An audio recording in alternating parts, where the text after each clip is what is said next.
Hi guys! Welcome back sa aking YouTube channel and this is Proud Waray. So today's video po ay pag-usapan natin kung magkano ba ang aking sinahod for the first time o makakasahod pa ba tayo for the second time around? Well, let's see!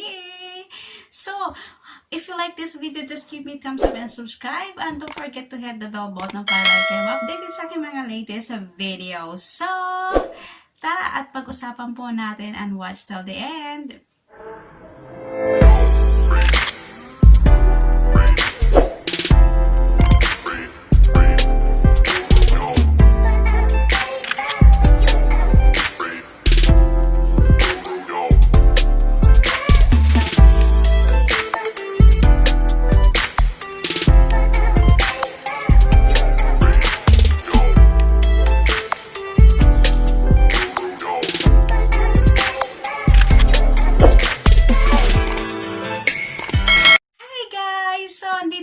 Tayo at simulan na po natin ang ating pag-uusapan tungkol sa ating first sahod dito sa mundo ng YT world. So, yun nga guys, pag-usapan po natin kung ano nga ba nangyari sa ating YT o ating revenue sa ating YouTube channel. Kung nagka-problema ba?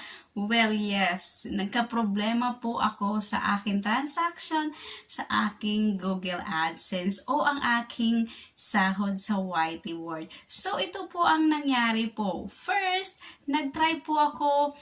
Well, guys, ito pong una. Wala po akong Google ADSENCE PIN. Wala akong PIN Google ADSENCE. So, bakit ako nakakuha ng sahod without Google AdSense PIN? Well, gumawa ako ng way o nag-troubleshoot ako. So, ang ginawa ko po is nag-verify number 1, nag-verify number 2, and number 3. So, nag-manual po ako at marami na po ngayon option. Marami kayong makikita dito sa Mundo World. Sa mundo ng YT ng mga video na about sa manual tutorial. So, if you don't know how to do the manual, if you don't have the Google AdSense PIN, well, mayroon po akong tutorial din ay ilalagay ko po sa description. Tingnan nyo na lang if you like it. Then if you don't like it, then skip. Charot. Taray. So yun nga guys, pag-usapan po natin. So, yun na nga po guys, ang ginawa ko po is nag-manual po ako sa aking Google AdSense 3 times. 3 times po ako nag-manual po. First, nag-start po ako, nag-manual is September, October, November. So, November, diba guys? November. So, November po, syempre na-demonetize po ako. So, hindi ginaya. So, December po, ayun nga po. Pangatlong request ko noong December, I guess so. Hindi. No, December ba? Maybe. Parang ganon. Basta 3 months po. At saka syempre, akala ko po is may pang-apat pa. So, nag-wait ako until noong January. Sarap. Ayan. So, yun nga guys. Pag-usapan na po natin ang about sa ating sahod. Para hindi na po humabang ating kwento o paghaba nating video. So, yun nga guys, ang nangyari po sa aking Google AdSense is nagka-problema po ako sa transaction. So, nangyari po is through Union Bank. Yung isang ninja ko, as I told you guys before that I have 2 accounts of Google AdSense na mayroon ako isa lang YouTube channel. So, I have 1 channel and 2 Google AdSense. So, Google AdSense number 1 and Google AdSense number 2. Magkaiba po yung pangalan niya. So, yung Google AdSense number 1 ko, under my name. And Google AdSense number 2, under ng pangalan ng kapatid ko. Kasi hindi po kasi pwede gumawa ng Google AdSense ng dalawa ang parehas ang pangalan sa isang YouTube channel kung isa lang po ang yung YT. So yun nga guys, ang nasahod ko po, ang revenue ko po sa aking Google AdSense number 1, ang aking revenue is nasa 143. So ang 143 po yun ay na-receive ko through BPI.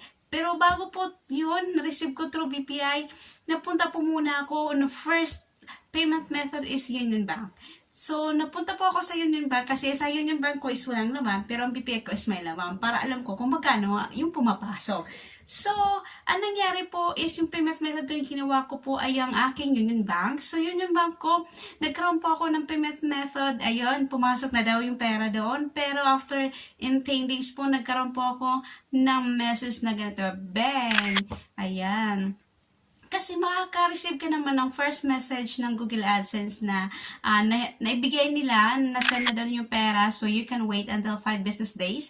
So, nag-wait ka naman, so after 10 days, wala. So, nga. So, noon, after 10 days, so naka-receive ulit ako ng bang. Ayan na nga po, payment method didn't go through. So, didn't go through daw. So, payment method is unsuccessful. So, yun lang nangyari. So, bumalik po ang revenue ko. Bumalik. Oh, guys, bumalik. Akala ko kasi nawawala kasi unsuccessful, diba? So, guys, nagulat ako. Bumalik ang aking revenue mismo sa Google AdSense ko. Bumalik siya. So, pagka-receive ko ng unsuccessful, then nagpalit ako ng payment method to. So, nag-send naman ako ng payment method change. So, na-remove ko po yun yung bank ko doon. So, nilagay ko yung payment method ko doon is BPI. So, ayun na nga. Ayun. Sabi naman ni Google AdSense, bang. Payment method change. Diba? Payment method change. January 9. Ayan po. Nakalagay yan dyan, ha. Then, nag-payment method na po ako January 9, I think. Then, naka-receive na po ako ng sahod noon. Naka-receive na po ako ng sahod in just 24 hours. Kasi noong January 12 mismo talaga, nag-change payment method na ako. Noong January 12, nag-change payment method na ako.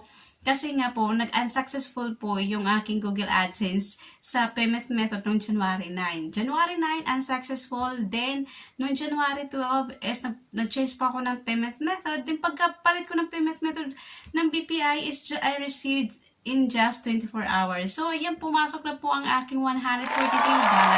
But guys, parang may kickback ata si Lolo doon. Kasi po, ang laman po ng BPI ko is nasa 15,000 ang laman doon. So, ang nangyari po, 15,000 maybe. 15,000 o 20,000? Naguluhan na ako. 20,000, 25, 20,000, maybe 15, 20. No, tama. Ang laman ng BPI ko is nasa 20,000. Nasa 20,000, tapos siya, naging 25,700 siya. So, ang nasahod ko lang po sa 143 is nasa 5,700. Then, ayun na nga, 5,700. So, may kickback si Lolo doon, or maybe mababa ang palitan ng dollar sa BPI. So, yun ang po nangyari. Naging 5,700 po sa isang Google AdSense ko na 143, ang nakuha ko into piso is 5,700. So, pag-usapan naman natin about sa ating Google AdSense number 2. So, ang Google AdSense number 2 ko po, ang revenue ko ay nasa 200. Nakikita nyo naman po is 200 po ang revenue ko dyan sa Google AdSense. So, yung 200 po yun as usual. Nagkaroon din po ako ng conflict kasi nilagay ko rin po ang Union Bank na hindi ko naman akalain na magkakaroon po ako ng problema. So, nag-isip talaga ako ng bonggang-bongga. Baka nawala na kasi matagal na talaga. Matagal na. Maabot ng basta tumagal na. Kaya nag-change, ano na po ako, naglagay ako ng payment method ng Union Bank. Sabi ng 5 days. Umabot ng more than 5 days. 7 days na, 8 days na, wala pa din. Wala pa rin laman. So, yun nga guys, pagtingin ko, my God, wala ang laman. Paulit-ulit, every morning, every day ako nagtitingin sa yung bakit wala talaga. So, after doon, I decided, kahit wala ako nare-receive na unsuccessful message from Google AdSense, nagpalit na talaga ako ng payment method. So, yun nga guys, yung payment method ko in January 20, change payment method. Ayan. January 20, change payment method. Na-receive ko na po kasi. Tapos, nung January 20, kasi nagsabi si Google AdSense na doon na pagka 20, sabi niya doon, after 2 days, sabi niya, ay, naka-receive ako talaga ng unsuccessful. Ayan. Sabi niya doon. Grabe. Doon lang ako naka-receive ng unsuccessful nung pinalitan ko na po ng BPI ko. See? O, diba? Kung hindi ko ginawa ng action, di wala nga, hindi ko pa rin nakukuha ang sahod ko. So, gumawa talaga ako ng action para makuha ko yung sahod ko. So, sabi naman doon, ayun, January 20, na-receive ko na po yung sahod ko, sabi niya, ay, check your recent payment method, January 20. Ayan, nakuha ko na po yung sahod ko. May payment method also BPI. Pero bago ko yon, dinilit ko muna, remove ko muna doon sa isang ang Google AdSense number 1. Na-remove ko po yung payment method doon para hindi po magkaroon ng conflict. So, kasi wala na pong pumapasok na revenue ko sa Google AdSense number 1. So, wala na pong kwenta yon. Boom! Tapon ka na. Kasi wala na kwenta, wala nang naman. So, dito na tayo sa aking Google AdSense number 2. Siya na po ang pinaka-main ko ngayon, si Google AdSense 2 na. Kasi, ibig sabihin, ang Google AdSense 1 is wala na. Kasi wala nang laman, wala nang revenue pumapasok. Ang pumapasok na lang dun sa Google AdSense number 2, lahat pumapasok ang revenue. So, sa Google AdSense number 2 ko is nakuha ko po yung $200. So, overall po, nakuha ko dun is nasa 11,900. See guys, 11,900 po na sahod ko doon sa pangalawa kong Google AdSense. Pero kung sa 143 and 243 is nasa 390, 340, parang ganun. So, mahina tayo sa math. So, ayun, kung sa 500, 700, and 11,900, may sahod po tayo ng 11,000. Oh, 11, mali. Ay, 17,000, di ba? 7,900. Oh, weekend. Sige, maybe. Let's see. Check natin, my dear. Ayan.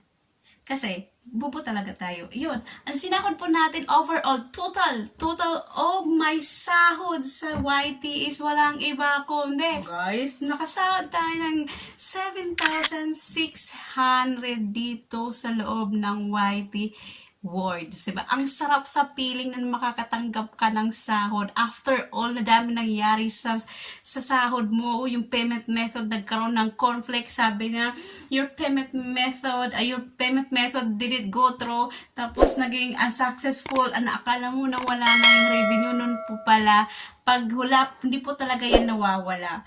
Pag hindi man po dumating ang sahod nyo sa bank account, babalik at babalik po yun mismo sa Google AdSense nyo. Kaya huwag kayong mag-worry kasi binabalik po yan. Kasi wala pong kukuha yan. Binabalik po yan ni Google AdSense. Kaya akala ko nga din po yun na wala. Nung pala binabalik po yun. Naranasan ko kasi guys yun. Kaya nasabi ko sa sarili ko, hindi pala yun nawawala. Kasi wala namang kukuha yun. Kaya binabalik na lang ni Google AdSense mismo sa Google AdSense mo. So, binalik nga yan yung 143 ko and then 200. So, pagkatapos nun, ayan, nag-change na ako lahat ng payment method. Ayun, pumasok po in just 24 hours. So, that's why, guys, I have already money for the YT award ng 17,600. So, ayun nga, guys. Yun lang po ang ating sinahod dito sa mundo ng YT in just nag-start ako July kasi nga ang Google AdSense 1 ko is July yun. July lang ang pumasok doon. And then August to November ang pasok doon sa Google AdSense number 1 ko.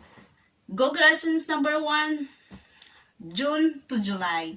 Google AdSense number 2 August to November. 200, 143. So, malaking bagay na po yung para sa akin at malaki talagang tulong yung para sa akin kasi as in talagang bonggang-bongga talaga yung kasi yung pera naman maganda yung napuntahan. Kaya pag-usapan po natin yan sa susunod na vlog ko.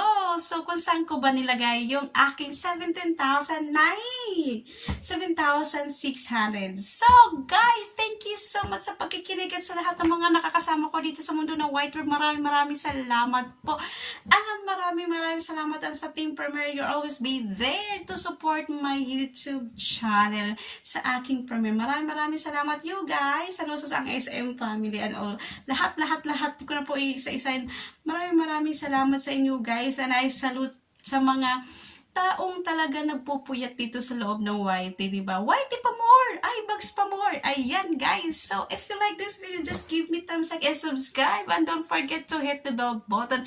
And also, para lagi kayong ma-notify sa aking mga latest upload and videos. So, maraming salamat sa iyo guys. I'll see you next video on next vlog ni updates ko. So, bye for now, guys. Bye-bye.